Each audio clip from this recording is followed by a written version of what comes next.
मैदान हशर के अंदर वो लोग जिनका हशर अच्छा होगा, जिनका हशर अच्छा होगा, वो लोग जो नेक अमल करने वाले हैं, क़यामत के दिन नेक अमल उसकी सिफारिश भी करेंगे, उसकी घबराहट, उसकी मुश्किलात को दूर कर देंगे।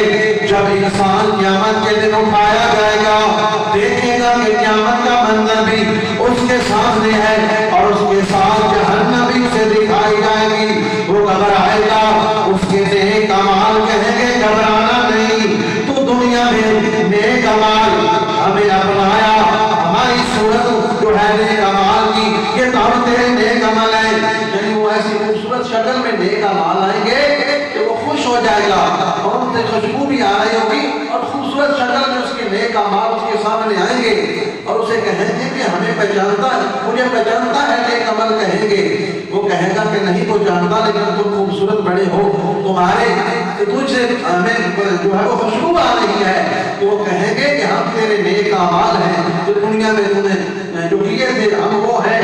तो बरादरान इस्लाम वो कहेंगे नेक अमाल की अब घबराने की कोई जरूरत नहीं है। तो फिर इंसान कहेगा कि अल्हम्दुलिल्लाहिल्लज़ी अज़हबा अन्नल हज़न, सब तारीफें अल्लाह के लिए हैं जिसने हमारे ऊपर से यानी उस अज़ाब को हटा दिया, परेशानी को हटा दिया। तो फिर क़यामत वाले दिन ऐसे लोग जो हैं, मुअज़्ज़िन के बारे में आया है कि मुअज़्ज़िन जो है वो अज़ान देता हुआ कब्र से उठेगा और इसी तरह वो लोग जो नमाज़ी हैं वो भी इसी तरह बहुत खूबसूरत शक्ल में उठाए जाएंगे। वो नमाज़ी जो कब्रों से उठेंगे, नबी